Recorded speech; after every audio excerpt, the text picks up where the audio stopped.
Good, good. I'm going to show you my story today, but I want you to think about something while I'm telling you my story. What would it take to unleash you? What would it take to unleash the full potential that you've got inside of you? What will it take? Defeating procrastination. It was a rhetorical question. Here's what it took for me. I grew up on a council estate in Wolverhampton where everyone was either selling drugs or getting in trouble with the police. I got kicked out of 5 different schools, which I'm not proud to say that. And I got told by my school teacher, Mrs. Wheeler, that I'd probably end up like everyone else in my area, if not worse. That was a 35-year-old woman telling a 14-year-old that. And me being the person I am, I thought to myself, I've got to prove Mrs. Wheeler wrong, but more importantly, I've got to prove to myself I could become a lot better. So I thought, what am I good at? What could I do? And back then, and even today, I was very passionate about football. And while I was in school, I played semi-professional for Wolves Academy for 2 seasons. And I was fortunate enough to get transferred from Wolves Academy to Walsall Academy, who had links with the likes of Manchester United, Crew, Man City, Tottenham, you name it. And I played my first game for Walsall, and I scored. But as I scored, me and the keeper collided, and he stood, went straight for my kneecap, shattered the whole of my knee. I couldn't play for 2 years. Walsall Academy cancelled my contract, and my goal of becoming a professional footballer was gone, just like that. I was absolutely gutted. But in the back of my mind, all I kept thinking about was Mrs. Wheeler, Mrs. Wheeler, Mrs. Wheeler. I just kept thinking about, kept seeing that face. And I wanted to prove her wrong, but more importantly, prove to myself I could become a lot better. So I thought, okay, I'm really good at speaking to people, and I like speaking to people. And I got involved in sales and marketing, on accident actually. And I worked for Sky, Eon, Virgin, and quite a few other companies. And I absolutely loved it. It was wicked. I had loads of money, met loads of people, but there was a problem. The targets were getting bigger, the territory was getting a lot smaller, and the industry itself was crashing.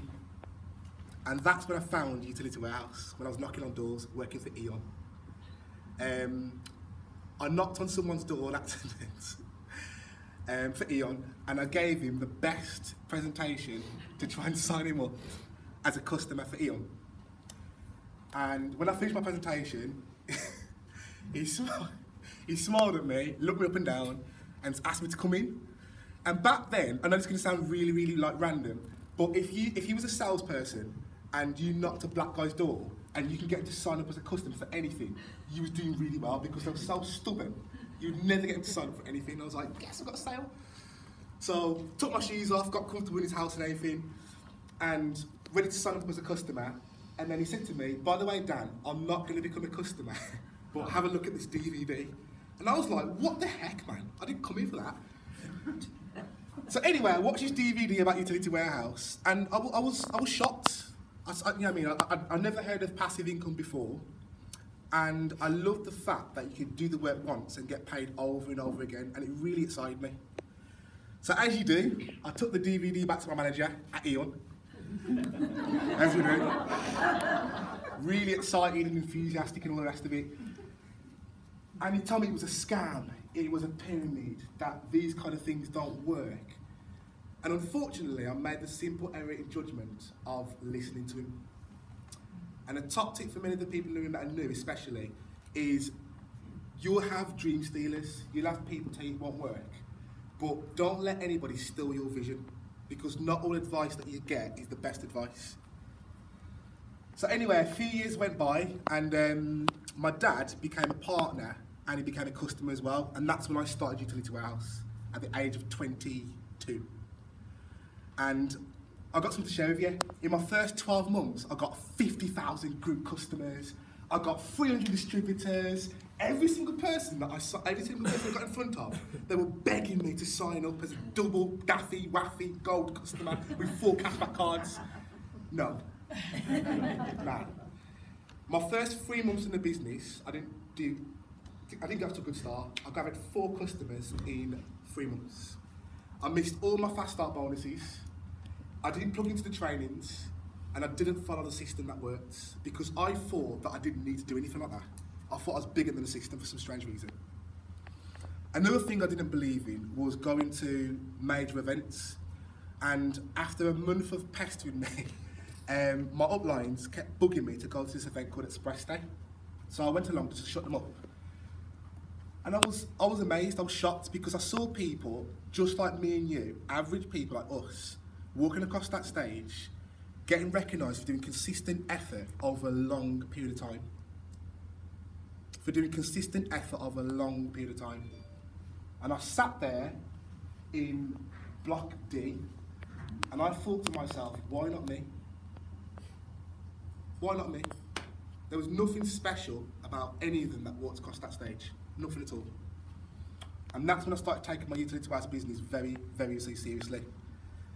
Now, what I've done today, I've got 5 tips on here that helped me go from distributor level to group leader in just under 3 years. And some of them you've probably heard before, but the first one is be coachable. The one mistake that I made when I started utility warehouse, I didn't listen to my uplines. I didn't listen to people that were telling me to go on the trainings once a month. I didn't do that. Have a why to make you cry. Now, when I started utility warehouse, believe it or not, my reason for doing utility warehouse was to fund Iron Apple and to earn an extra £300 a month so I could just go Iron Apple every year and just pie. That was my why. Today, obviously my why is a lot different because I'm a dad and I'm a lot older. So have a why to make it cry, have a really strong why. Plug into personal development. Again, when I started the business, the only books I ever read was Harry Potter. I didn't read anything else. And when I started plugging into personal development, my mindset started changing. Attend training at least once a month. I attended, I think I looked on the Genie, 42 trainings in my first 9 months. Up and down the country, Scotland, Manchester, Birmingham, London, you name it. And take massive action. It's okay to keep talking about I'm going to do, but take action, even if it means just, I don't know, making 1 phone call or doing things with your list. Anything, just take action straight away.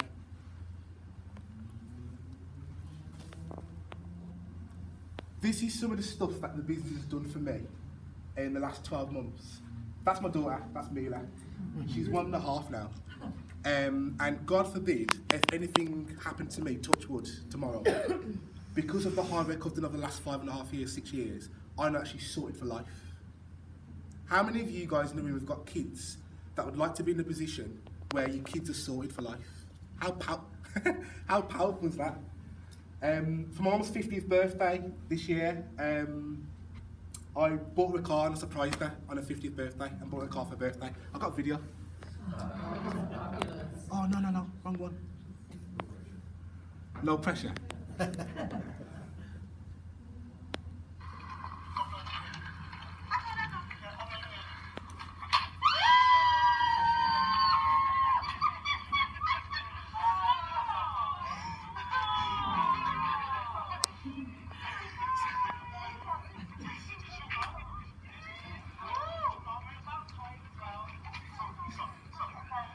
It was a Mercedes or a Lamborghini or anything.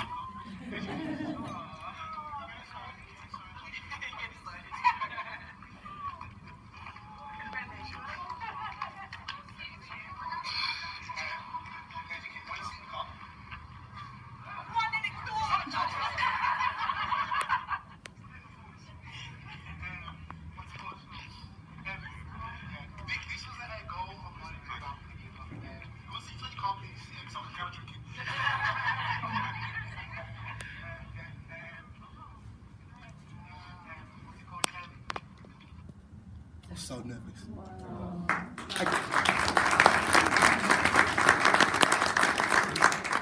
But I'm not saying this to impress anybody, because trust me, I'm not good at impressing people. But I want you to think about what this business could do for you, how it could change your life. And like I said, I asked the question at the start of the presentation. You've seen what it would take for me. What's it going to take to release you? How can you help people around you, friends, family, change their lives?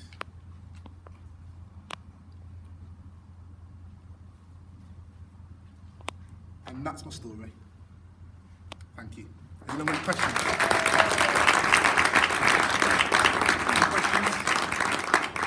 Any questions? Yes, no problem. Obviously, you're group leader, senior group leader? Not yet. Group leader, okay. So you must have quite a big team. Yeah. How do you keep them all inspired? What sort of things do you do? Do you do social events? You know, I see you brought some of your team up today. What sort of things do you do to inspire your team? We normally have regular meetings once a month, and we do like social things, but we try to anyway. But one thing I don't do, I don't motivate my team. I've never motivated my team because I don't think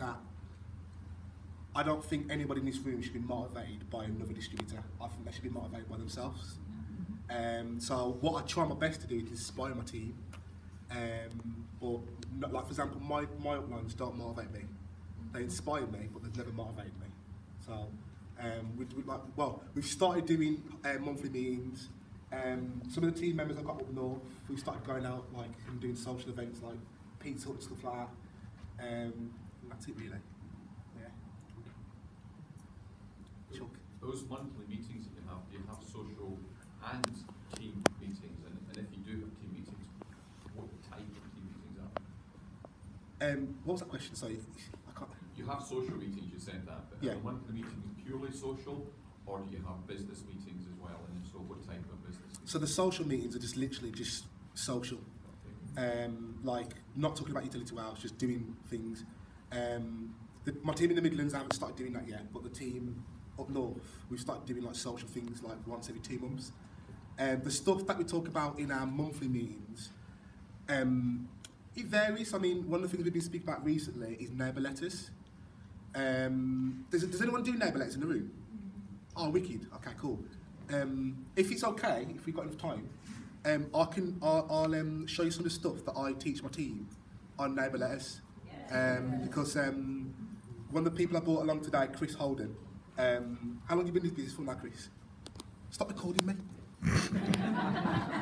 About 4 years. 4 years. Chris, literally, 12 months ago, had... How many customers did you have 12 months ago? It was October when I started. Yeah, how many customers did you have at October? 20. About 20. Chris today is 4 customers off a 100 plus club.